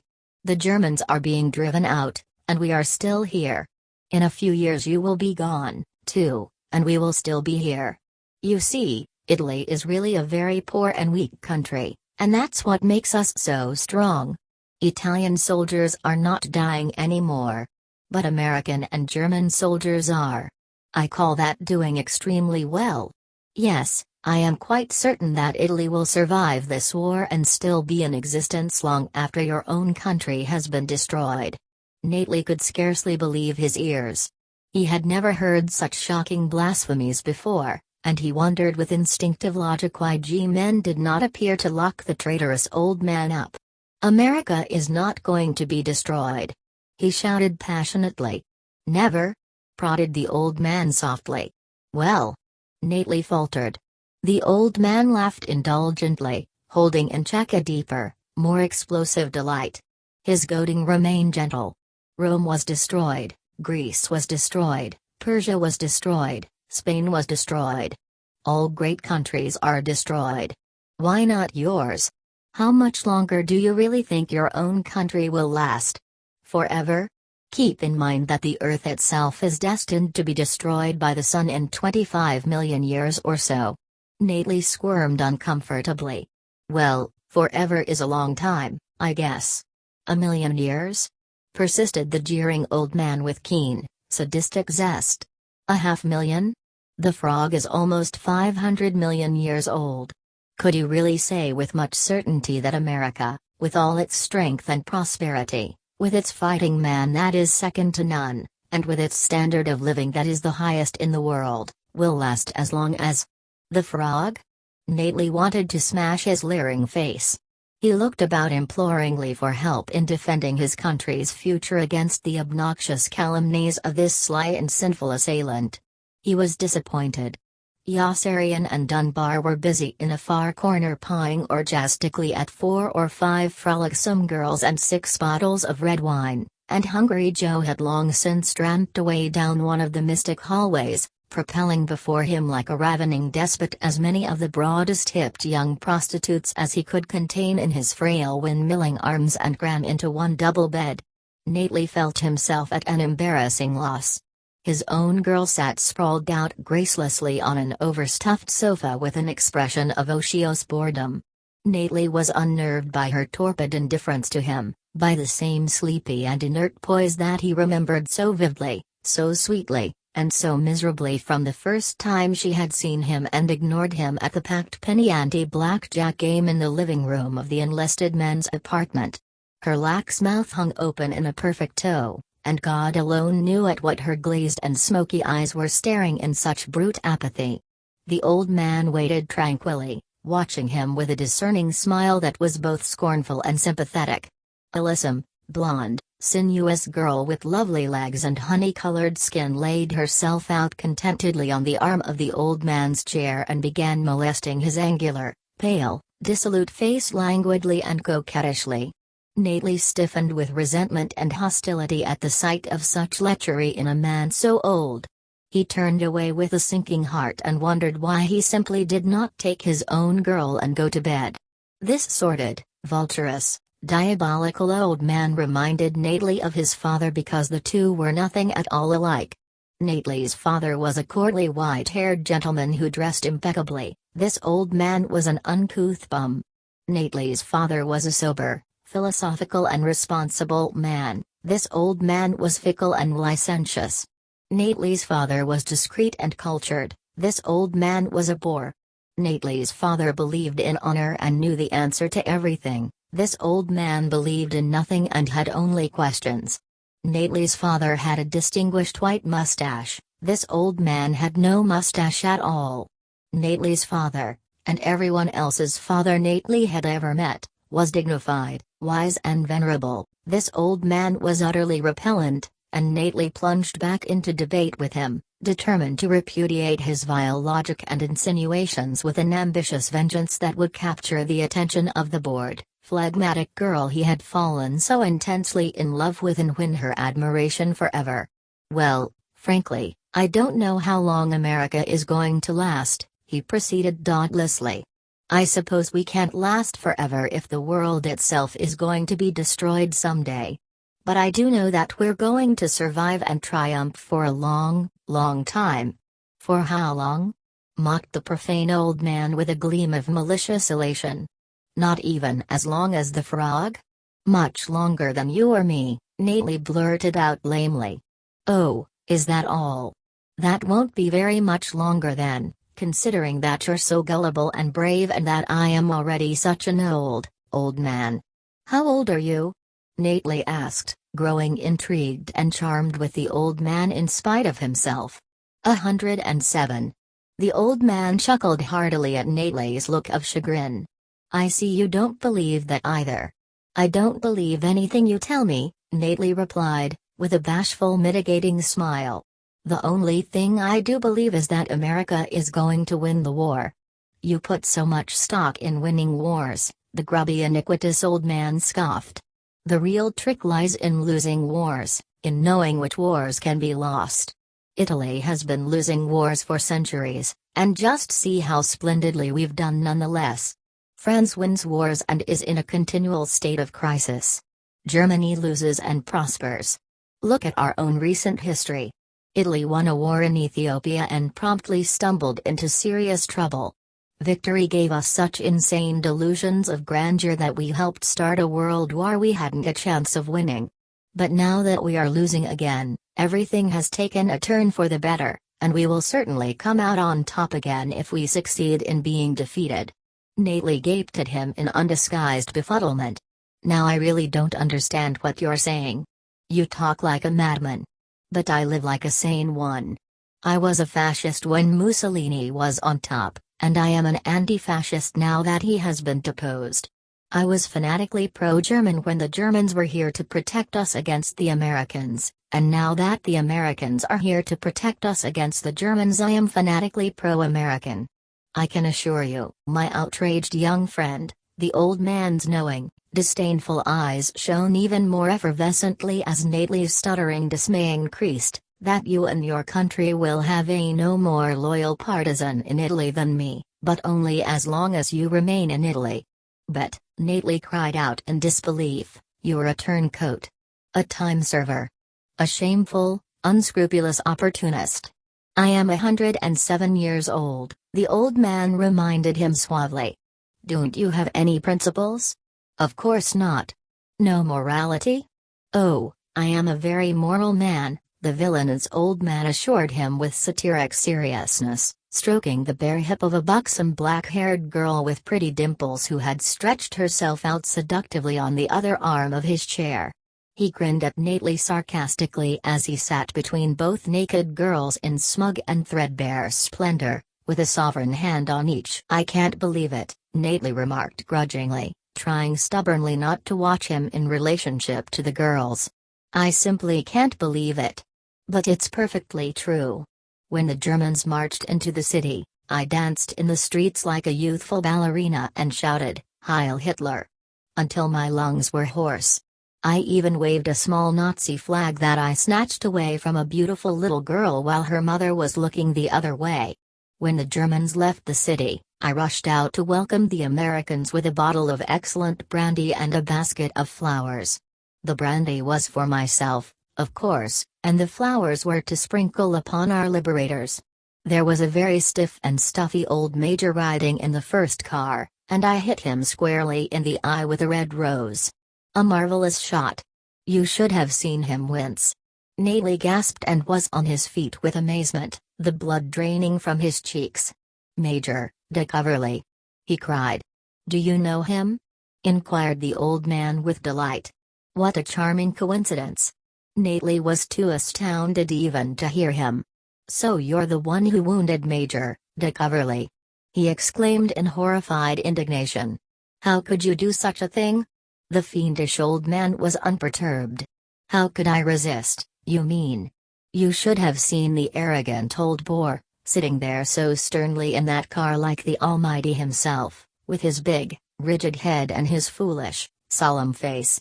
What a tempting target he made. I got him in the eye with an American Beauty rose. I thought that was most appropriate. Don't you? That was a terrible thing to do." Nately shouted at him reproachfully. "A vicious and criminal thing. Major de Coverley is our squadron executive officer." "Is he?" teased the unregenerate old man, pinching his pointy jaw gravely in a parody of repentance. "In that case, you must give me credit for being impartial. When the Germans rode in, I almost stabbed a robust young Oberleutnant to death with a sprig of Edelweiss." Nately was appalled and bewildered by the abominable old man's inability to perceive the enormity of his offense. "Don't you realize what you've done?" he scolded vehemently. "Major de Coverley is a noble and wonderful person, and everyone admires him. He's a silly old fool who really has no right acting like a silly young fool. Where is he today?" "Dead?" Nately answered softly with somber awe. "Nobody knows. He seems to have disappeared. You see? Imagine a man his age risking what little life he has left for something so absurd as a country." Nately was instantly up in arms again. "There is nothing so absurd about risking your life for your country," he declared. "Isn't there?" asked the old man. "What is a country? A country is a piece of land surrounded on all sides by boundaries, usually unnatural.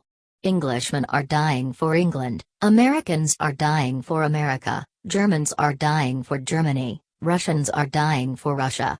There are now 50 or 60 countries fighting in this war. Surely so many countries can't all be worth dying for." "Anything worth living for," said Nately, "is worth dying for." "And anything worth dying for," answered the sacrilegious old man, "is certainly worth living for. You know, you're such a pure and naive young man that I almost feel sorry for you. How old are you?" 25? 26? 19, said Nately. "I'll be 20 in January. If you live." The old man shook his head, wearing, for a moment, the same touchy, meditating frown of the fretful and disapproving old woman. "They are going to kill you if you don't watch out, and I can see now that you are not going to watch out. Why don't you use some sense and try to be more like me? You might live to be 107, too. Because it's better to die on one's feet than live on one's knees," Nately retorted with triumphant and lofty conviction. "I guess you've heard that saying before." "Yes, I certainly have," mused the treacherous old man, smiling again. "But I'm afraid you have it backward. It is better to live on one's feet than die on one's knees. That is the way the saying goes." "Are you sure?" Nately asked with sober confusion. "It seems to make more sense my way." "No, it makes more sense my way. Ask your friends." Nately turned to ask his friends and discovered they had gone. Yossarian and Dunbar had both disappeared. The old man roared with contemptuous merriment at Nately's look of embarrassed surprise. Nately's face darkened with shame. He vacillated helplessly for a few seconds and then spun himself around and fled inside the nearest of the hallways in search of Yossarian and Dunbar, hoping to catch them in time and bring them back to the rescue with news of the remarkable clash between the old man and Major de Coverley. All the doors in the hallways were shut. There was light under none. It was already very late. Nately gave up his search forlornly. There was nothing left for him to do, he realized finally, but get the girl he was in love with and lie down with her somewhere to make tender, courteous love to her and plan their future together, but she had gone off to bed, too, by the time he returned to the sitting room for her, and there was nothing left for him to do then but resume his abortive discussion with the loathsome old man, who rose from his armchair with jesting civility and excused himself for the night, abandoning Nately there with two bleary-eyed girls who could not tell him into which room his own whore had gone and who padded off to bed several seconds later after trying in vain to interest him in themselves, leaving him to sleep alone in the sitting room on the small, lumpy sofa.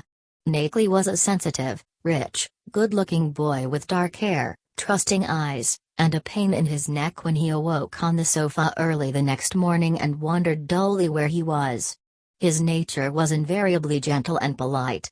He had lived for almost 20 years without trauma, tension, hate, or neurosis, which was proof to Yossarian of just how crazy he really was. His childhood had been a pleasant, though disciplined, one. He got on well with his brothers and sisters, and he did not hate his mother and father, even though they had both been very good to him. Nately had been brought up to detest people like Harvey, whom his mother characterized as climbers, and people like Milo, whom his father characterized as pushers, but he had never learned how, since he had never been permitted near them. As far as he could recall, his homes in Philadelphia, New York, Maine, Palm Beach, Southampton, London, Deauville, Paris and the south of France had always been crowded only with ladies and gentlemen who were not climbers or pushers. Nately's mother, a descendant of the New England Thorntons, was a daughter of the American Revolution. His father was a son of a bitch. Always remember, his mother had reminded him frequently, that you are a Nately. You are not a Vanderbilt, whose fortune was made by a vulgar tugboat captain, or a Rockefeller, whose wealth was amassed through unscrupulous speculations in crude petroleum, or a Reynolds or Duke, whose income was derived from the sale to the unsuspecting public of products containing cancer-causing resins and tars, and you are certainly not an Astor, whose family, I believe, still lets rooms. You are a Nately, and the Natleys have never done anything for their money. What your mother means, son, interjected his father affably one time with that flair for graceful and economical expression Nately admired so much, is that old money is better than new money and that the newly rich are never to be esteemed as highly as the newly poor. Isn't that correct, my dear? Nately's father brimmed continually with sage and sophisticated counsel of that kind. He was as ebullient and ruddy as mulled claret, and Nately liked him a great deal, although he did not like mulled claret. When war broke out, Nately's family decided that he would enlist in the armed forces, since he was too young to be placed in the diplomatic service, and since his father had it on excellent authority that Russia was going to collapse in a matter of weeks or months and that Hitler, Churchill, Roosevelt, Mussolini, Gandhi, Franco, Perón and the Emperor of Japan would then all sign a peace treaty and live together happily ever after. It was Nately's father's idea that he join the Air Corps, where he could train safely as a pilot while the Russians capitulated and the details of the armistice were worked out, and where, as an officer, he would associate only with gentlemen. Instead, he found himself with Yossarian, Dunbar and Hungry Joe in a whorehouse in Rome, poignantly in love with an indifferent girl there with whom he finally did lie down the morning after the night he slept alone in the sitting room, only to be interrupted almost immediately by her incorrigible kid sister, who came bursting in without warning and hurled herself onto the bed jealously so that Nately could embrace her, too. Nately's whore sprang up snarling to whack her angrily and jerked her to her feet by her hair. The 12-year-old girl looked to Nately like a plucked chicken or like a twig with the bark peeled off her sapling body, embarrassed everyone in her precocious attempts to imitate her elders, and she was always being chased away to put clothes on and ordered out into the street to play in the fresh air with the other children. The two sisters swore and spat at each other now savagely, raising a fluent, deafening commotion that brought a whole crowd of hilarious spectators swarming into the room. Nately gave up in exasperation. He asked his girl to get dressed and took her downstairs for breakfast. The kid sister tagged along, and Nately felt like the proud head of a family as the three of them ate respectably in a nearby open-air cafe. But Nately's whore was already bored by the time they started back, and she decided to go streetwalking with two other girls rather than spend more time with him. Nately and the kid's sister followed meekly a block behind, the ambitious youngster to pick up valuable pointers, Nately to eat his liver in mooning frustration, and both were saddened when the girls were stopped by soldiers in a staff car and driven away. Nately went back to the cafe and bought the kid's sister chocolate ice cream until her spirits improved and then returned with her to the apartment, where Yossarian and Dunbar were flopped out in the sitting room with an exhausted Hungry Joe, who was still wearing on his battered face the blissful, numb, triumphant smile with which he had limped into view from his massive harem that morning like a person with numerous broken bones. The lecherous and depraved old man was delighted with Hungry Joe's split lips and black and blue eyes. He greeted Nately warmly, still wearing the same rumpled clothes of the evening before. Nately was profoundly upset by his seedy and disreputable appearance, and whenever he came to the apartment he wished that the corrupt, immoral old man would put on a clean Brooks Brothers shirt, shave, comb his hair, wear a tweed jacket, and grow a dapper white mustache so that Nately would not have to suffer such confusing shame each time he looked at him and was reminded of his father. 24 Milo April had been the best month of all for Milo. Lilacs bloomed in April and fruit ripened on the vine. Heartbeats quickened and old appetites were renewed. In April a livelier iris gleamed upon the burnished dove. April was spring, and in the spring Milo Minderbinder's fancy had lightly turned to thoughts of tangerines. Tangerines? Yes, sir. My men would love tangerines, admitted the colonel in Sardinia who commanded 4 squadrons of B-26s. There'll be all the tangerines they can eat that you're able to pay for with money from your mess fund, Milo assured him. Quesaba melons? Are going for a song in Damascus. I have a weakness for quesaba melons. I've always had a weakness for quesaba melons. Just lend me one plane from each squadron, just one plane, and you'll have all the quesabas you can eat that you've money to pay for. We buy from the syndicate? And everybody has a share. It's amazing, positively amazing. How can you do it? Mass purchasing power makes the big difference. For example, breaded veal cutlets. I'm not so crazy about breaded veal cutlets, grumbled the skeptical B-25 commander in the north of Corsica. Breaded veal cutlets are very nutritious, Milo admonished him piously. They contain egg yolk and breadcrumbs. And so are lamb chops. Ah, lamb chops, echoed the B-25 commander. Good lamb chops? The best, said Milo, that the black market has to offer. Baby lamb chops? In the cutest little pink paper panties you ever saw.